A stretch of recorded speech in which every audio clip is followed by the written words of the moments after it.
परंतुची आई श्री कलावती देवी यांचे चरित्र तृतीय उल्हास. पुढे तुळसाबाईंनी सेंट पॉल हायस्कूलमध्ये बाळकृष्णाचे व न्यू इंग्लिश स्कूलमध्ये कमलाकरचे नाव घातले. माताजी नंदगड, खानापूर, धारवाड करून दरवर्षाप्रमाणे महाशिवरात्रीनिमित्त हुबळीला गेल्या. त्यानंतर उत्तर कानडा जिल्ह्यातील कुमठा, होन्नावर, भटकळ, शिराली, कारवार करून अंकोल्याला आल्या. त्यावर रामनवमीच्या उत्सवानिमित्त शहापूरमध्ये राहणारे यार्दी यांच्या आमंत्रणावरून माताजींचे तेथे येणे झाले.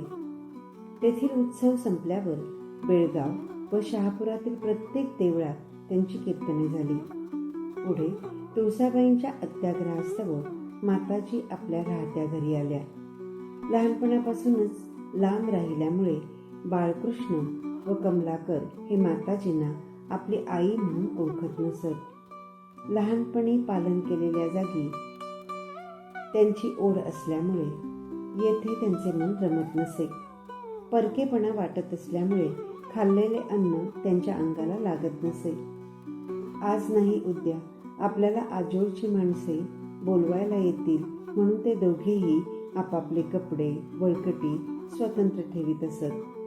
दोघेही वेगवेगळ्या ठिकाणी राहिले असल्याने परस्परांमधील बंधुत्वाच्या नात्याविषयी ते अजाण होते. या सर्व कारणांमुळे ठळकवाडीत येऊन 2 वर्षे झाली तरी उभयतांच्या मनाला स्वस्थता नव्हती. एके दिवशी तुळसाबाई म्हणाल्या, मुलांनी इकडे येऊन 2 वर्षे होऊन गेली तरी तुमच्याविषयी त्यांना अजून काहीच कसे वाटत नाही. त्यावर माताजी म्हणाल्या, तुटलेली तार पूर्ववत कशी होणार. एके दिवशी बाळकृष्ण घरात काही मुलांसह बसला असता मुलांच्या आग्रहास्तव तो गोष्टी सांगू लागला. थोड्या वेळाने माताजींनी आपल्या डोक्याला तेल घालून घेतले आणि त्याच हाताने मुलांच्या डोक्यालाही घालावे या उद्देशाने त्या बाळकृष्णाजवळ गेल्या. त्यांनी त्याच्या डोक्याला तेल घातले. इतक्यात त्याच्या परकेपणाच्या वृत्तीला ते सहन न झाल्यामुळे त्याला अत्यंत वाईट वाटले. त्याला बोलायला येईना. त्याने खुणेनेच सर्वांना घरी जाण्यास सांगितले. तो माताजींना उद्देशून म्हणाला, तुम्ही माझ्या डोक्याला तेल का घातले? त्या मुलांना काय वाटले असेल? इतक्यात त्याला रडू कोसळले. त्याची समजूत घालण्यासाठी तुळसाबाईंनी पुष्कळ प्रयत्न केला, पण त्यात त्यांना यश आले नाही. यावरून मायलेकरे जरी झाली तरी एकमेकांची ताटातूट झाल्यावर आपलेपणा नाहीसा होऊन परकेपणा कसा उत्पन्न होतो आणि एकमेकाला पूर्ववत आतून ओढ लागावी म्हणून नाना प्रयत्न केले तरी शक्य होत नाही, हे कसे, ते या गोष्टीवरून लक्षात येण्यासारखे आहे. एके दिवशी वॅक्सिन डेपोतील साहेब पिंटो हे माताजींच्याकडे आले आणि पुढच्या महिन्यात बालसंगोपन संस्था उघडायची आहे. तेथे मुलांना दूध, औषध देण्याचे काम जर तुम्ही करत असाल तर 25 रुपये पगार मिळेल असे म्हणाले. तेव्हा माताजी म्हणाल्या, नोकरी करायची माझ्या गुरूंची मला आज्ञा नाही, तेव्हा माझ्याऐवजी माझी बहीण करील असे म्हणून त्यांनी तुळसाबाईंकडे बोट केले. पुढे ती नोकरी तुळसाबाई करू लागल्या. सकाळी 8 ते 12 आणि संध्याकाळी 3 ते 5 अशी त्यांच्या कामाची वेळ असेल. माताजींना थोडे सुद्धा गैरवर्तन खपत नसल्याने कधी कधी माताजींनी त्यांना बायकांनी पदर व्यवस्थित घ्यावा, पुरुषांजवळ कामापुरतेच बोलावे, काम संपले की लगेच घरी यावे, महिन्याला मिळालेले 25 रुपये मैत्रिणींसह सिनेमा, नाटक पाहण्यात, हॉटेलचे खाण्यात खर्च करून टाकू नका. ते 25 रुपये जर तुम्ही बँकेत ठेवलेत तर समयाला तुम्हाला उपयोगी पडतील. संकट पडल्यावेळी कोणी आपणास मदत करीत नाहीत. अशा काही 4 उपदेशाच्या गोष्टी सांगितल्या. तेव्हा तिला राग आला. त्या भरात ती म्हणाली, मी तुमच्यापेक्षा 10 वर्षांनी मोठी आहे. मला सर्व कळतं. तुम्ही काही सांगायला नको. ज्या अर्थी तुम्ही मला जवळ केलेत त्या अर्थी मला लागेल ते पोटाला पैसे तुम्ही द्यायचे. वर्षाला 2 जरीची पातळी आणि 4 पोलक्यांचे कापड पीस दिले पाहिजे. तुम्ही शैव आणि मी वैष्णव, तेव्हा एकत्र राहणे कसे जमणार? म्हणून मी निराळी खोली घेऊन राहणार. इतकेच नव्हे तर रागाच्या भरात त्या माताजींना वाटेल ते बोलत, आदळापट करीत, अबोला धरीत, तरी माताजी काहीच बोलत नसत. एके दिवशी तुळसाबाई म्हणाल्या, चालत जाण्या येण्याचा त्रास होतो. बसची सोय असती तर गोष्ट वेगळी होती. टांग्यातून गेले की 8-12 आणे द्यावे लागतात. तेव्हा माझी मैत्रीण सायकल विकणार आहे, ती मी घेऊन सायकल शिकणार. माताजी म्हणाल्या, लहानपणी अंग हलकं असतं तेव्हा सायकल शिकायला सोपे जाते. आता या वयात सायकल शिकणे आणि शरीर स्थूल असल्यामुळे सायकलीवर बसणे सोपे होईल असे मला वाटत नाही.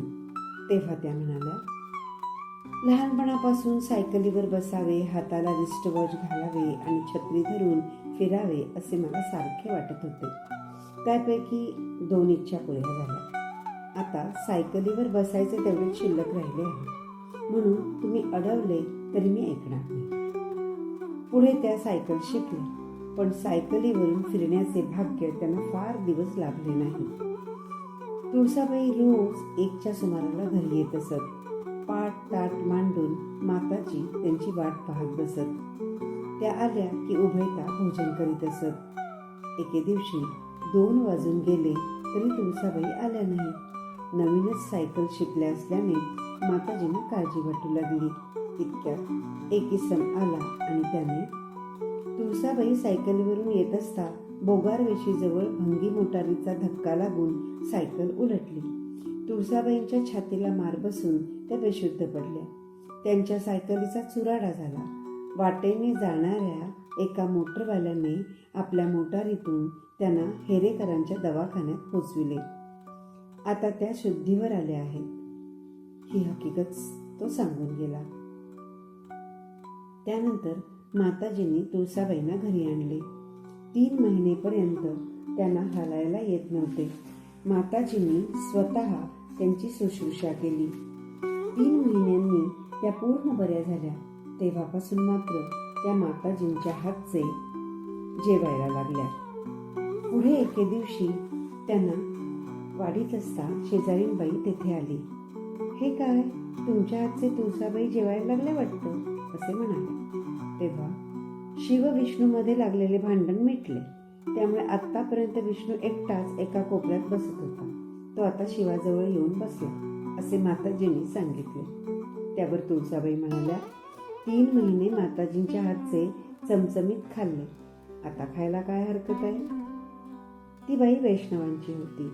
लगेच ती म्हणाली, आम्ही बाळणपणात सुळणीच्या हातचे खातो, पण 12 महिने खात नाही. 11 दिवसानंतर गोमूत्र घेतले की शुद्धता अंगी आली. मग पूर्वीप्रमाणेच वागायचे. त्याप्रमाणे तुम्ही आजारातून बरे झाल्यावर का केला नाही? तुळसाबाई म्हणाल्या, नोकरी आणि स्वयंपाक करणे जमत नाही, तेव्हा आयते मिळते तर सोडा कशाला? त्यावर ती बाई घरी परतली. तुळसाबाईंना विशेष कामाची सवय नव्हती. माताजींना कामाची मोठी हौस असल्याने 3 वाजता उठून प्रातर्विधी आटोपून 5 ते 6 भजन करावयाच्या. त्यावर बाहेर सडा रांगोळी घालणे, घरात केर काढणे, चुलीला पोतेरे घालणे, पाणी तापवून आंघोळ करून तुळसाबाई व मुलांना पाणी काढून देणे, रोज नवीन खायचा पदार्थ करून त्यांना देणे, ही कामे त्या करीत. त्यावर तुळसाबाई येईपर्यंत स्वयंपाक करून पाट ताट मांडून माताजी त्यांची वाट पाहत असत. परत 3 वाजता काहीतरी खायला आणि पाणी देऊन त्यांना पाठवीत आणि तुळसाबाई दमून आलेल्या असतात म्हणून रात्रीचा स्वयंपाक आपणच करीत. 2 मुलांच्या आणि तुळसाबाईच्या सेवेत तत्पर राहूनही कीर्तन भजन त्यांचे व्यवस्थित चालत असे. 4 4 किल्ल्या असावयाच्या. कीर्तनाला जाण्यापूर्वी घरी आल्याबरोबर त्या 3घांना लगेच खायला मिळावं म्हणून ओळीने 3 बशा ठेवून त्यात खाऊ घालीत आणि उंदीर किंवा मांजराने स्पर्श करू नये म्हणून त्याच्यावर त्या पातेली झाकून ठेवीत. कमलाकर रोज सकाळी उठल्याबरोबर आपले अंथरूण आपण गुंडाळून ठेवीत असे. एके दिवशी संडासला जाण्याची घाई झाली म्हणून तो उठला आणि तसाच बाहेर गेला. त्याच्या अंथरुणावर 2 पैसे पडलेले माताजींना दिसले. चटकन त्याने ते उचलून ठेवले आणि त्या आपल्या कामाला लागल्या. आत आल्याबरोबर कमलाकर काही हरवल्याप्रमाणे अंथरुणात शोधू लागला. त्याने चादर झाडली, पलंग पोस झाडला. तो काय करतो इकडे माताजींचे लक्ष असल्यामुळे त्याने बळकटी गुंडाळून ठेवल्यावर माताजी त्याला म्हणाल्या, कमलाकर, मगाशीपासून काय शोधायला लागलास? तेव्हा त्याचा चेहरा उतरला. तो एकही शब्द बोलेना. माताजी म्हणाल्या, तुझे पैसे हरवले की काय? तो म्हणाला, होय. माताजीने विचारले, किती पैसे? 2 असे त्याने उत्तर दिले. पैसे कुठले? असे माताजीने विचारताच माझ्या मित्राने माझ्याकडे ठेवायला दिले होते, असे कमलाकर म्हणाला. माताजीने त्याला म्हटले, ज्याच्या घरी 2 पैसे ठेवायला जागा नाही असा कोण मित्र तो? त्याचे नाव मला सांग. तेव्हा तो एकही शब्द बोलेना. ज्या अर्थी तू मित्राचे नाव सांगत नाहीस त्या अर्थी मी तुला शिक्षा करणार, असे म्हणून माताजी आत गेल्या आणि एक कांदा पाट्यावर कचकचीत चेचून त्याने त्याचा रस कमलाकरच्या दोन्ही डोळ्यांना लावला. त्या क्षणी तो रडू लागला. माताजी म्हणाल्या, मित्राचे नाव सांग म्हणजे डोळे चुरचुरणार नाही. तेव्हा त्याने मित्राचे नाव सांगितले. कांद्याचा रस डोळ्यांच्या पाण्याने धुवून गेल्यामुळे सहजच डोळे शांत झाले. संध्याकाळी शाळा सुटल्यावर कमलाकर मित्राला घेऊन आला. माताजीने त्याला 2 पैसे याच्याजवळ ठेवायला दिले होते का, असा प्रश्न केला. त्याने होय असे उत्तर दिले. ते पैसे तुझ्याजवळ कुठले? आईने किंवा वडिलांनी दिले की तू त्यांना नकळत काढून घेतलेस, असे माताजीने विचारताच तो मुलगा म्हणाला, कोणी मला दिले नसून मीच वडिलांच्या खिशातून काढून घेतले होते. तेव्हा यापुढे असे करू नकोस, असला स्वभाव देवाला आवडत नाही. देव आमच्याकडे सारखे पाहत असतो, आमच्याकडून घडलेल्या चुका लिहून ठेवतो आणि त्याला केव्हा शिक्षा द्यावीशी वाटते तेव्हा तो आम्हाला शिक्षा देतो. मग पोट दुखते, ताप येतो, कान ठणकतो, असे काही ना काही व्हायला लागते. म्हणून पुन्हा तसे करणार नाही असे म्हण. केलेल्या चुकीबद्दल माफ कर असे देवाला सांग. याप्रमाणे त्या मुलाकडून म्हणून घेऊन माताजीने त्याला खायला देऊन घरी पाठवून दिले. कमलाकर कांद्याचा रस विसरला नसल्याने माताजींना न आवडणारी गोष्ट त्याच्याकडून पुन्हा घडली नाही. अभ्यासाच्या व्यतिरिक्त काही वेळ रामायण महाभारतातील गोष्टी दोघांना वाचण्याचा नेम घालून दिला होता. माताजींच्या धाकाने त्याचा रस त्यांच्यामध्ये उतरल्यामुळे अद्याप त्या दोघांमध्ये सत्वगुण थोडा तरी टिकून आहे. त्यामुळे सहजच स्वभाव निरुपद्रवी बनला गेला. रोज सकाळी आंघोळीनंतर प्रार्थना केल्यावर खायला द्यायचे आणि संध्याकाळी प्रार्थना झाल्यावर जेवायला वाढायचे, अशी पद्धत माताजींनी ठेवली होती. दोन्ही मुले माताजींच्याकडे असताना गुडघ्यापर्यंत चड्डी आणि साधा शर्ट हा त्यांचा पोशाख होता. चहा कॉफी तर नाहीच नाही, पण कधी हॉटेल नाही किंवा सिनेमा नाही. फक्त 2दा खाणे आणि 2दा जेवणे.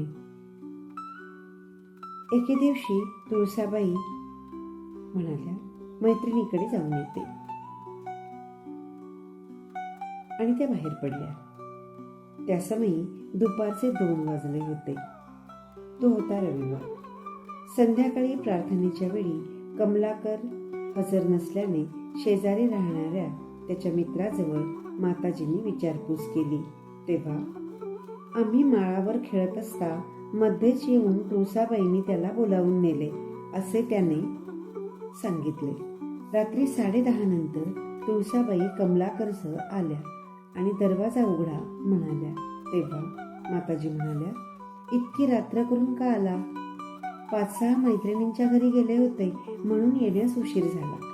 टांग्याला विनाकारण 2 रुपये कशाला घालवायचे म्हणून चालत आलो. हवे तर कमलाकरला विचारा, असे तुळसाबाई म्हणाल्या. वाटेवर शिकवूनच ठेवल्यामुळे त्यानेही तुळसाबाईंप्रमाणेच उत्तर दिले. मैत्रिणींकडे जाते म्हणून तुम्ही 2 सिनेमा बघून आलात आणि त्यावर खोटेही बोललात. एकूण तुम्ही दुहेरी गुन्हा केलात, म्हणून तुम्हाला आता दरवाजा उघडणार नाही. आजची रात्र तुम्ही बाहेरच घालवली पाहिजे. कमलाकरला बरोबर घेऊन गेले म्हणजे मी रागावणार नाही असे तुम्हाला वाटले, हे खरे.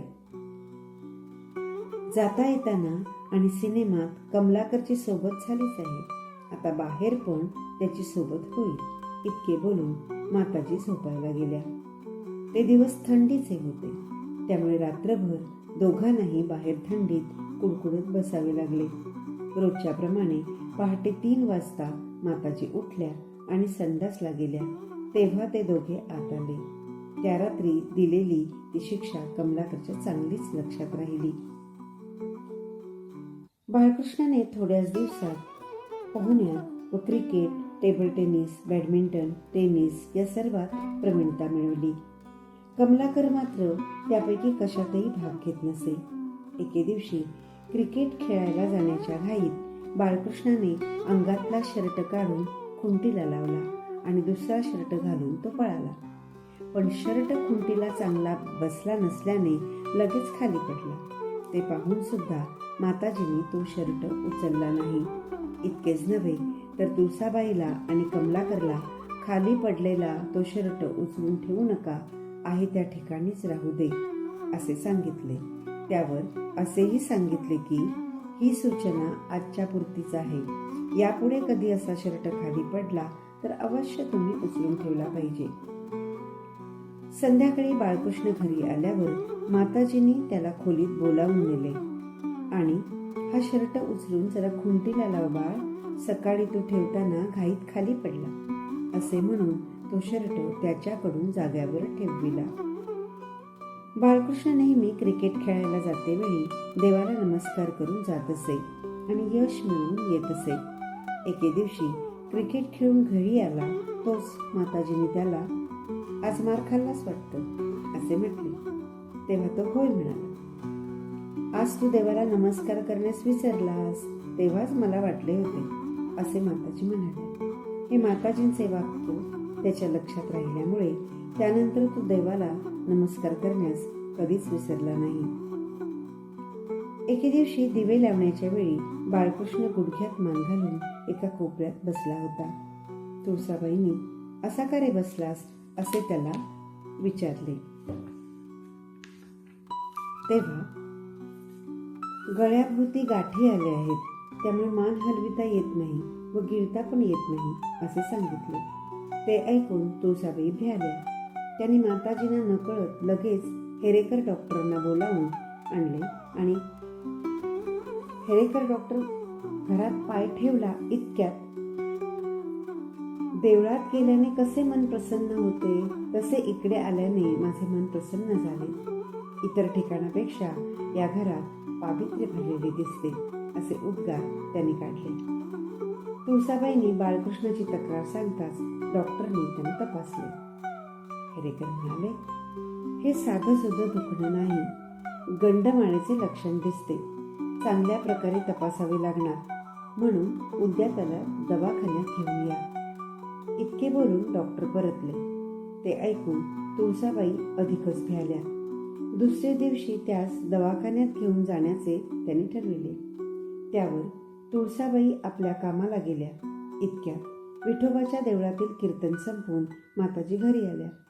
तोच कोपऱ्यात मान खाली घालून बसलेला बाळकृष्ण त्यांच्या दृष्टीस पडला. त्या क्षणी माताजी त्याच्याजवळ गेल्या आणि असा का बसलास असे म्हणून त्यांनी आपल्या हाताने त्याचे डोके वर केले. तेव्हा तो एकदम जोरात किंचाळला. त्याचे कारण हे की क्रिकेट खेळत असता डोक्याला सीझन बॉल लागून बरीच मोठी जखम झाली होती. माताजींचा तेथे हात लागल्याबरोबर त्याला कळ आली. थोड्या वेळाने तुळसाबाई घरी आल्या आणि डॉक्टर बोलवल्याचे व डॉक्टर काय म्हणाले हे सर्व त्यांनी माताजींना सांगितले. तेव्हा गंडमाळेचे लक्षण एका दिवसात दिसून येत नाही, पण डॉक्टरनीच सांगितले आहे ना, या उपर आम्ही काय बोलणार असे माताजी म्हणाल्या. झोपतेवेळी माताजींनी त्याची जखम स्वच्छ धुतली आणि पुसून कापड खोबरे तिला गुंडळून जखमेवर ठेवले. त्यावेळी तुळसाबाई बहिर्दिशेला गेल्या होत्या, त्यामुळे त्यांना ते कळू शकले नाही. दुसऱ्या दिवशी 8 वाजता तुळसाबाईंनी दवाखान्याला जाण्याची तयारी केली आणि बाळकृष्णासहित निघण्याची घाई करू लागल्या. तेव्हा तो म्हणाला, मला आता दुखत नाही. तेव्हा तुळसाबाईंनी त्याच्या गळ्याला चाचपून बघितलं. त्या समयी एकही गाठ त्यांना दिसून आली नाही. थोड्या वेळाने शेजारी पेशंटला पाहायला आलेले डॉक्टर मुद्दाम इकडे आले आणि तुळसाबाई येणार का दवाखान्याला? चला आमच्या मोटारीतून, असे म्हणाले. तेव्हा बाळकृष्णाला काय झाले होते आणि त्यावर काय उपाय करण्यात आला हे माताजींनी सांगितले. माताजींच्या धीरोदात्त वृत्तीबद्दल हेरेकर आश्चर्यचकित झाले. बाळकृष्ण नेहमी शाळेतील स्पर्धेत भाग घेत असे आणि यश मिळवून येत असे. त्याने बक्षिसे मिळवली आणि प्रत्येक वेळेला हे देवाच्या कृपेचेच फळ आहे असे तो मानित असे. त्यामुळे मिळालेली बक्षिसे कोणासही न सांगता तो देवाच्या पुढे आणून ठेवीत असे. अगदी कामापुरतेच बोलावायचे असे घरातील वळण असल्यामुळे बक्षीस मिळाल्याबद्दल बाळकृष्णाने आपण होऊन माताजींच्या पुढे एकदाही सांगितले नाही आणि माताजींनी पण त्याबद्दल त्याचे कौतुक केले असे कधी झाले नाही. कमलाकर मात्र स्पर्धेत भाग घेण्याचा कधी प्रयत्न करीत नसे.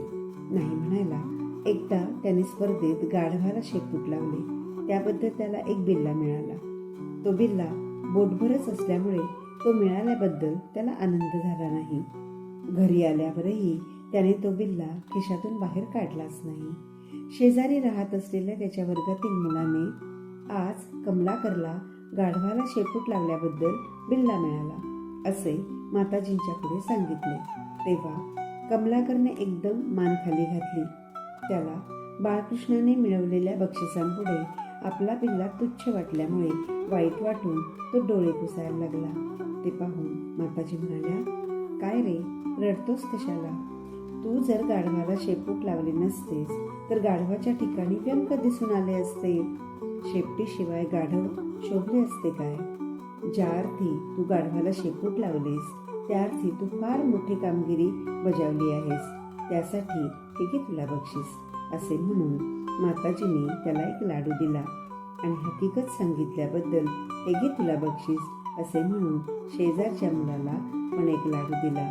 तेव्हा दोघेही हसले. ओम नमः शिवाय.